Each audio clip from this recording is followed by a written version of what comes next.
out there in YouTube land. Today is November 12th, 2019, which is the day that Disney Plus came online. What does that mean? It means that the Mandalorian TV series first episode was dropped. I signed up for it at work. Really didn't feel like trying to watch it on my iPhone 11, so I waited until I got home from work and watched it on my computer. And I have to tell you, damn.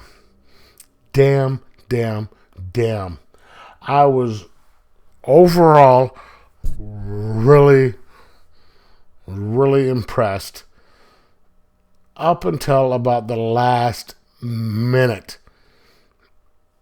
But I'll get into that here in a couple minutes.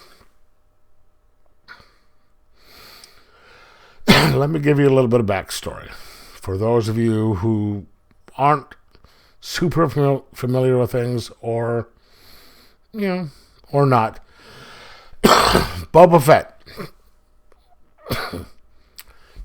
Bounty hunter. Famous bounty hunter from episodes 5 and 6. Son of Jango Fett from episodes 5.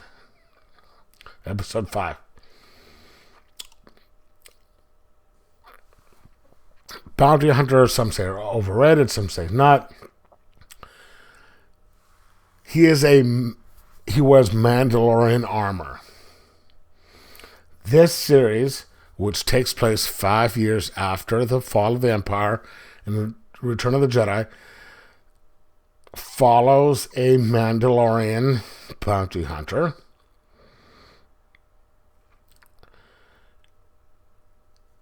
and I don't know much about the Mandalorians because of the fact that I don't watch a lot of the animated stuff which delves deeply into the history of the Mandalorians. I know some, but not much. But you really don't need to know much about the Mandalorians in this series. What it is, it sets up the character of a Mandalorian bounty hunter who is part of the Bounty Hunter Guild, and he is not as popular as Boba Fett, but he's as effective. All right. Starts out with this gentleman trying to find he's walking into a bar which is reminiscent of Mos Eisley Cantina. And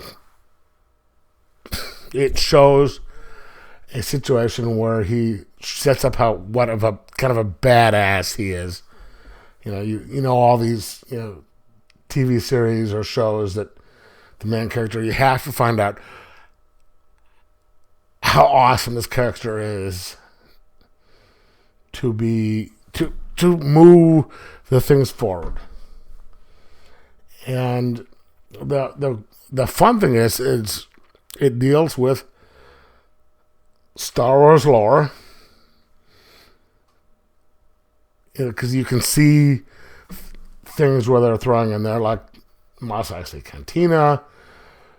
There's a couple of people in the background that you know of, and boom, goes back to a ship. There's other little different throwbacks to the different movies, and I'm trying to avoid spoilers here. As you watch, you will see what I'm talking about. When he gets back with his one character, it sets things up for the main crux of the story, where he is sent off to try and find a person, which is kind of an off the books mission.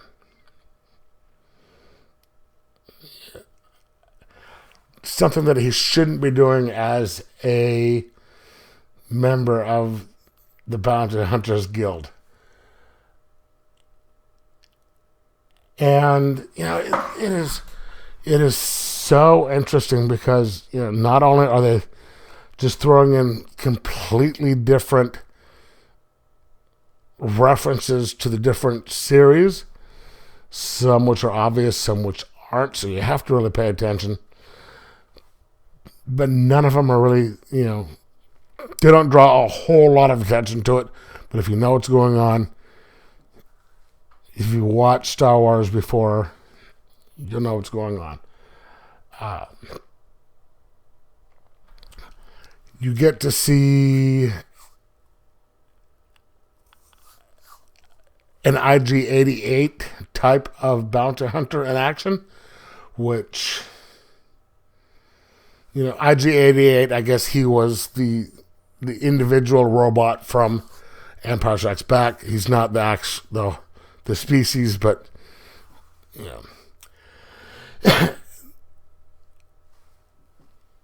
so that really, really that's one of the things where it shows homage to the different series.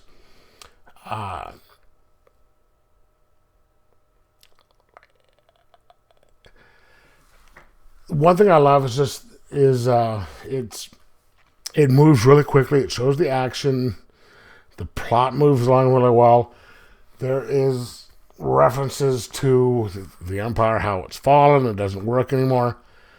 I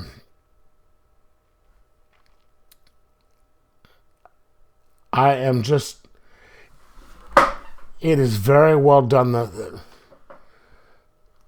special effects are great. This music is great. But the only problem is the last 1 minute, or at least as far as I'm concerned. It's been a couple of hours since I watched it.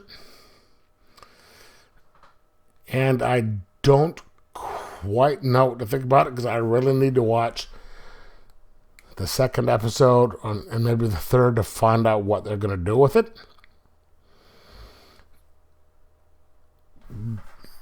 And I don't want to go into spoiler territory. So I'm going to try and do this without spoiling things for people who haven't seen it. Once this bounty hunter, and I don't remember if they mentioned his name or not, finds who the target is, he acts in a way that I think is a little different than what a Mandalorian bounty hunter should.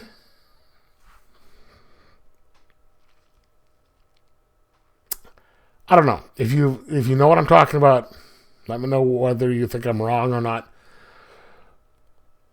If I'm overreacting, but the person he was after was kind of shocking. How he reacted was not quite as shocking, or more, depending on how you want to look at it. That being said, the look of the series is fantastic. With them, with whatever money they spent, it was incredible. You have just throwbacks to things like the Star Wars Christmas special, where they mention what is it? What was that in the Star Wars Christmas special? Whatever their version of Christmas was. You have references to Jedi. You have stormtroopers. You have all sorts of stuff, and it's